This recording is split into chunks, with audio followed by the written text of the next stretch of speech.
साल 1968 में एक साइंस फिक्शन किताब पब्लिश हुई थी जिसका नाम था do androids dream of electric sheep.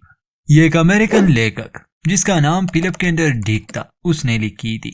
इस किताब में उन्होंने एक ऐसी अलग दुनिया दिखाई थी जिसका भविष्य हमारी दुनिया से काफी अलग था। फिर साल 1992 में इसी किताब पर बेस्ड काफी मशहूर फिल्म रिलीज हुई, द ब्लेड रनर। देखने के लिए आपको 2 फिल्में और 15 मिनट की एक एनिमेशन मिल जाएगी। ब्लेड रनर कहानी का यूनिवर्स भी काफी दिलचस्प है क्योंकि इसे रिडली स्कॉट ने डायरेक्ट किया है। हो सकता है आपने इन 2 फिल्मों में कोई एक जरूर देखी होगी, और जिन्होंने देखी है उन्होंने ये गौर किया होगा कि फिल्म की कहानियों में ज्यादा जानकारी नहीं दी गई, जिससे ऐसा महसूस होने लगता है जैसे ये कोई राज हो। और यहाँ से हमारा काम शुरू होता है, इस कहानी के उन बातों को समझना जिसे खुलकर नहीं बताया गया। 2 वीडियोस में हम फिल्मों की कहानी के साथ साथ बाकी छुपी बातें भी एक्सप्लेन करेंगे। हमारे चैनल को सब्सक्राइब करना ना भूले। तो इस कहानी की असली शुरुआत जून 24, 1982 से होती है। अंतरिक्ष से एक एस्टेरॉयड हिंद महासागर में गिर जाता है। यह एस्टेरॉयड पृथ्वी से पूरी तरह जीवन को तो नहीं मिटाता, मगर जो विनाश अपने साथ ये लाया था उसने दुनिया को बदल के रख दिया। सबसे बुरा असर पृथ्वी के मौसम पर हुआ, वो बदल गया, जिससे हरियाली चली गई। फसलें उगाने के लिए कोई जमीन बची ही नहीं, जो थी वो जहरीली बन चुकी थी। अगली बारी जानवरों की थी क्योंकि पेड़ पौधे खत्म हो गए थे। बारिशों का समय बदल गया था, जहाँ ठंड थी वहाँ गर्मी हुई, जहाँ गर्मी थी वहाँ ठंड बढ़ गई। अब बचे थे सिर्फ इंसान जो अपने अक्ल की वजह से जिंदा रहे। एशिया, यूरोप और अफ्रीका लगभग समुंदर में डूब चुका था, बल्कि आधी दुनिया खत्म हो गई थी। बचे कुछ इंसान उत्तरी अमेरिका में रहने आए। यही वजह है कि ब्लेड रनर की पूरी कहानी लॉस एंजलिस में है।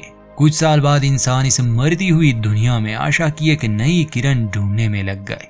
उनका ध्यान था बस अंतरिक्ष में ऐसे ग्रहों की खोज करने पर जहां वो खुद को बसा सके, जहां के हालात अच्छे हो। कई मिशन लॉन्च हुए। इसी बीच इंसान टेक्नोलॉजी की दुनिया में और विकसित हुआ। वो कहते हैं ना कि necessity is the mother of invention. जिंदा रहने के लिए इंसान को नई चीजों का निर्माण करना पड़ा। अगर एस्टेरॉयड ना गिरता तो इंसान मरती दुनिया और अपनी नस्ल को बचाने के लिए वो सब ना सोचता, ना वो ऐसे आविष्कार करता जो एस्टेरॉयड गिरने के बाद उन्होंने किए। इसलिए ब्लेड रनर के 2023 और हमारे समय के 2023 में जमीन आसमान का फर्क है। खैर, साल 1991 में बनावटी गुरुत्वाकर्षण का निर्माण भी हो चुका था, जो इंसान के लिए अंतरिक्ष के सफर में बहुत बड़ी बात थी। धीरे धीरे विकास की ये प्रक्रिया तेज होती गई। कुछ महीनों के बाद वैज्ञानिकों ने सिर्फ 2 मिनट में एक स्पेस प्रोब को जुपिटर पर भेजा, हाइपर ड्राइव की मदद से। मतलब कि अब वो प्रकाश की गति से सफर कर सकते थे। साल 1995 में कई नए चीजें बनी, जिसमें सबसे खास रेप्लिकेंट्स थे। ये बायो इंजीनियर्ड इंसान थे, कह सकते हैं एक तरह के क्लोन्स, मगर ये एक असली इंसान से कई ज्यादा शक्तिशाली और अक्लमंद होते। मगर इन्हें गुलामों की तरह इस्तेमाल किया जाता था। सिर्फ इंसान ही नहीं बल्कि जानवरों को भी बनाया जा रहा था आर्टिफिशियल कंस्ट्रक्टेड मॉलिक्यूल से। वैसे भी पृथ्वी के सभी जानवर तो अब खत्म हो चुके थे। उस एस्टेरॉयड वाले हादसे को 20 साल हो गए थे, मगर पृथ्वी के हालात काफी बदतर थे। धुआं और मौसम का बार बार बदलना, इससे इंसान का जीना काफी मुश्किल हो गया था। फिर साल 1998 में पहली कॉलोनी आबाद हुई किसी जीने लायक ग्रह पर। इसके बाद दुनिया के बचे कुछ देश एक हो गए और वो इंसानों को अंतरिक्ष में भेजने लगे। साल 1999 में पहली बार कानूनी तौर पर रेप्लिकेंट्स को बनाने की इजाजत मिली। इन रेप्लिकेंट्स को हर तरह के काम के लिए इस्तेमाल किया जाता। इन्हें इंसानों जैसे राइट्स नहीं मिलते थे। पृथ्वी के बाहर जो ग्रह थे उन्हें ऑफ वर्ल्ड कहा जाता और लाखों की तादाद में रेप्लिकेंट्स को ऑफ वर्ल्ड में भेजा गया था। याद रहे, ये कोई रोबोट्स नहीं, इनका शरीर इंसान जैसा ही होता है, बस ये कुदरती तौर पर जन्मे नहीं होते, ना ही ये बच्चे के रूप में पैदा होते हैं। और शुरू में जो रेप्लिकेंट्स बनाए गए थे उनमें तो कोई यादें भी नहीं होती थी। फिर साल 2000 में डॉक्टर एल्डन तायरल नामी एक रईस ने अपने रेप्लिकेंट्स प्रोडक्शन कंपनी शुरू की और तायरल की कंपनी ने सबसे बेहतरीन रेप्लिकेंट्स बनाए, जो पिछले बनाए गए सभी रेप्लिकेंट्स से कई आगे थे। इन रेप्लिकेंट्स को पृथ्वी और पृथ्वी से बाहर हर तरह के कामों के लिए इस्तेमाल किया जाता। ये दुनिया का एक बड़ा कारोबार बन गया। रेप्लिकेंट्स बिकते थे, उनके ऑर्गन्स भी बिकते थे। हाँ, शुरू में जो रेप्लिकेंट्स बनाए गए थे उनकी जिंदगी ज्यादा नहीं होती थी, कुछ की 10 साल, कुछ की 12। फिर टायरल कंपनी ने नेक्सस सीरीज के रेप्लिकेंट्स की शुरुआत की। नेक्सस 1 से शुरू होकर ये 7-8 तक गए थे, मगर बीच में कुछ गड़बड़ हुई जो कहानी में जानने को मिलेगा। साल 2011 में फिर एक खूनी लड़ाई हुई 2 कॉलोनीज के बीच, जिसमें इंसान तो बहुत कम मारे गए थे, मगर रेप्लिकेंट्स को यूनाइटेड नेशन ने बैन कर दिया। इसके बाद एक नया दौर शुरू हुआ, सभी जिंदा रेप्लिकेंट्स को खत्म करने के आदेश दिए गए। क्योंकि इतने समय में करोड़ों रेप्लिकेंट्स बनाए गए थे, इसलिए उन्हें पूरी तरह खत्म करना बहुत मुश्किल था। क्योंकि रेप्लिकेंट्स इंसानों की तरह ही होते, उन्हें पहचानना बहुत मुश्किल था, इसलिए वो असली इंसानों के बीच रहते थे। एक इंसान ने खास तरह का साइकोलॉजिकल टेस्ट बनाया। उस टेस्ट में इंसान और रेप्लिकेंट्स का फर्क पता चलता था।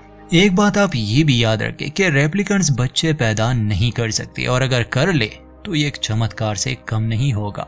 खैर, रेप्लिकेंट्स को ढूंढने और उन्हें खत्म करने के लिए खास तरह की फोर्स बनाई गई थी, जिसे ब्लेड रनर्स कहा जाता था। ये काफी काबिल और तेज होते थे। ये रेप्लिकेंट्स को ढूंढकर उन्हें खत्म कर दे। अब क्योंकि आप कहानी के सभी अहम बातें समझ गए, तो कहानी अब इतनी बोरिंग नहीं लगेगी। सीधा फिल्म की कहानी पर आते हैं। शुरुआत होती है साल 2019 लॉस एंजलिस से। 2 कॉलोनीज के बीच वो खूनी लड़ाई हो चुकी थी, जिसके बाद सरकार ने रेप्लिकेंट्स को मारने के आदेश दिए थे, जो इसे मृत्युदंड नहीं बल्कि रिटायरमेंट कहते थे। सिर्फ उन रेप्लिकेंट्स को मारा जाता था जो धरती पर रहते थे, बाकी जो अंतरिक्ष में थे या किसी और ग्रह पर, उन्हें इंसान अपने कामों के लिए इस्तेमाल करते। इस कहानी का मेन कैरेक्टर है रिक डेकर्ड, जो कि एक ब्लेड रनर है। इसका जवाब तो नहीं कि डेकर्ड एक इंसान है या रेप्लिकेंट, ये अभी तक एक राज है। खैर, वो एक भीड़ भाड़ वाली जगह में था जहां हमें इस नई दुनिया की झलक दिखाई जाती है। डेकर पहले एक ब्लेड रनर हुआ करता था, मगर अब उसने ये काम छोड़ने का फैसला किया था। खैर, वो खाने के लिए बैठ जाता है कि तभी उसे पुलिस स्टेशन आने के लिए कहा गया। उसका सीनियर ऑफिसर ब्रायंट उसे एक काम देता है जो कोई और ब्लेड रनर नहीं कर सका था। एक स्पेस शटल से नेक्सस 6 जनरेशन के कुछ रेप्लिकेंट्स पृथ्वी पर आए थे। नेक्सस 6 रेप्लिकेंट्स बहुत ही शक्तिशाली और खतरनाक होते हैं। उनमें से जब एक का टेस्ट लिया जा रहा था तो उसने एक इंसान को भी मार दिया। अब वो बाहर शहर में घूम रहे थे और पता नहीं उनका क्या प्लान है। डेकर्ड को कहा जाता है कि वो इन रेप्लिकेंट्स को ढूंढे और इन्हें मार दे। ये सब चुपके से होना चाहिए ताकि लोगों को इस बारे में पता ना चले। पहले तो डेकर्ड इनकार करता है कि मैंने काम छोड़ दिया है, मगर ब्रायंट उसे मजबूर करता है। साथ ही उसे एक और काम भी दिया गया कि टायरल कॉर्पोरेशन ने नया रेप्लिकेंट बनाया है, उसे उसकी भी जांच करनी होगी।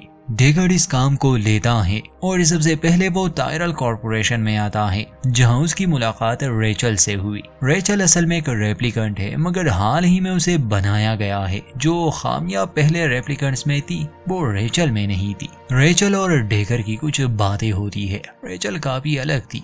खैर, टायरल खुद आते हैं और डेकर से कहते हैं कि तुम रेचल का टेस्ट लो। जब डेकर रेचल का वो साइकोलॉजिकल टेस्ट लेता है तो वो तुरंत ही समझ गया कि ये एक रेप्लिकेंट है, मगर इस पर काफी रिसर्च की गई थी। टायरल रेचल को वहां से भेज देता है और डेकर को बताता है कि ये उसका सबसे खास आविष्कार है। रेचल की खास बात ये थी कि उसे यादें भी दी गई थी। टायरल ने उसे अपनी भतीजी की यादें दी थी, जिससे रेचल को यही महसूस होता था कि वो एक इंसान है, वो जन्मी है, उसकी एक माँ थी, मगर हकीकत तो कुछ और ही थी। खैर, टायरल बताता है कि रेचल की जिंदगी बहुत लंबी होगी।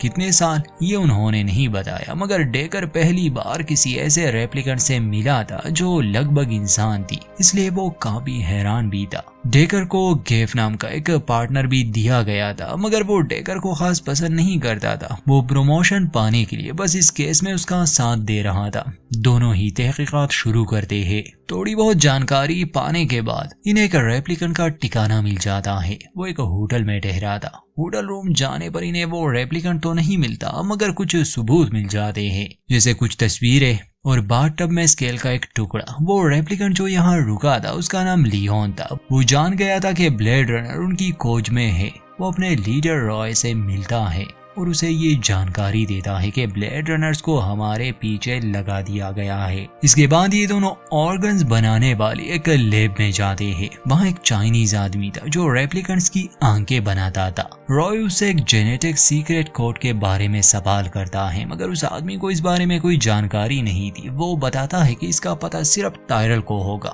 जैसे कि हमने शुरू में कहा था कि रेप्लिकेंट्स की जिंदगी बहुत कम होती है, 4 साल, 10 या ज्यादा से ज्यादा 12। तो रॉय और उसके जो साथी थे वो अब अपनी जिंदगी बढ़ाना चाहते थे, जो कि रेप्लिकेंट्स के लिए मुमकिन तो नहीं था। हाँ, टायरल के पास कुछ ऐसे जेनेटिक कोड्स थे जैसे कि उसने रेचल को बनाया था। वहाँ दूसरी तरफ हमें डेकर दिखाया जाता है जो अपने घर आ रहा था और एलिवेटर में उसे रेचल दिखी। वो उसे घर जाने के लिए कह रहा था, मगर रेचल उसे विश्वास दिलाना चाहती थी कि वो एक इंसान है, जो कि सच नहीं था। बस ये रेचल को लगता था, क्योंकि रेचल वो पहली रेप्लिकेंट थी जिसके पास अतीत की यादें थी। मगर डेकर उसे सच्चाई बताता है कि तुम्हारी सभी यादें झूठी है। असल में ये टायरल की भतीजी की यादें है। तुम्हारी कोई माँ नहीं थी, ना ही तुम्हारा कोई बचपन था। ये बात सुनकर रेचल की आंखों से आंसू बहने लगते हैं, जिस पर डेकर उससे माफी मांगता है। वो उसके लिए एक ड्रिंक बनाता है। खैर, बाद में रेचल चली गई और डेकर रेप्लिकेंट्स वाले केस पर काम करता है। वो उन तस्वीरों की अच्छे से जांच करने लगा जो उसे लियोन के होटल वाले कमरे में मिली थी। उसी तस्वीर में छुपा एक सबूत उसे मिल जाता है, एक फीमेल रेप्लिकेंट का। और अब उसे पता था कि वो कहाँ मिलेगी। बाहर शहर में ही एक और फीमेल रेप्लिकेंट प्रिस, जो शायद भटक गई थी, वो कचरे के ढेर में सोने की कोशिश करती है। और तभी वो सेबेस्टियन नाम के एक जेनेटिक इंजीनियर को मिली। खैर, सेबेस्टियन दिल का अच्छा था, इसलिए वो प्रिस की मदद करता है। प्रिस को वो अपने घर ले गया। सेबेस्टियन भी टायरल कॉर्पोरेशन के लिए काम करता था। बायोमैकेनिकल चीजें बनाने में वो माहिर था। उसने कई तरह की चीजें बनाई भी थी जो कि उसके घर में थी। खैर, प्रिस अब उसके साथ रहने लगी थी, मगर उसे नहीं पता था कि वो एक रेप्लिकेंट है। ये उसे बाद में पता चलता है। तहकीकात करते करते डेकर एक बार में पहुंच गया। वहाँ एक फीमेल डांसर थी, सोलिस, जिस पर डेकर को शक था। मगर उससे बात करने से पहले डेकर रेचल को कॉल करता है और उसे बार में मिलने के लिए बुलाता है, मगर वो मना करती है। इसके बाद डेकर सोलिस से बात करने गया। वो उससे कुछ सवाल पूछता है।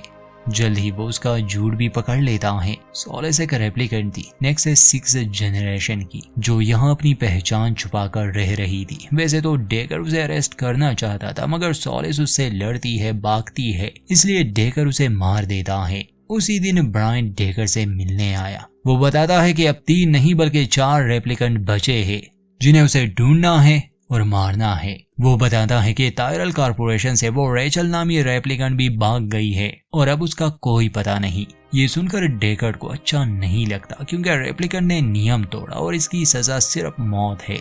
अब डेकर को उसे भी मारना पड़ेगा, जो कि वो करना नहीं चाहता था। ब्रायन से बात करने के बाद जब वो चला जाता है तो डेकर को रेचल दिखी। अब इससे पहले कि वो उससे मिलता, बात करता, उसका सामना लियोन से होता है, जो बहुत गुस्सा था, क्योंकि एक एक करके वो उन बचे कुछ रेप्लिकेंट्स को मार रहा था। लियोन उसे पकड़ता है और उसे बुरी तरह पीटने लगा। बताता है कि मैं 4 साल जिया, मैं और जीना चाहता हूँ और तुम्हारी मौत का समय आ गया है। उसने डेकर को बुरी तरह जख्मी कर दिया था। अंत में जब वो उसे खत्म करने वाला था तो एक गोली चलती है जो रेचल ने चलाई थी। वो डेकर की जान बचा लेती है। डेकर उसे घर ले आता है, क्योंकि अब वो उसे मार तो नहीं सकता था। रेचल पूछती है कि अगर मैं भाग जाऊं, गायब हो जाऊं, तो क्या तुम मेरे पीछे आओगे मुझे मारने? डेकर बताता है कि नहीं, तुमने मेरी जान बचाई है, मैं तुम्हारे पीछे नहीं आऊंगा।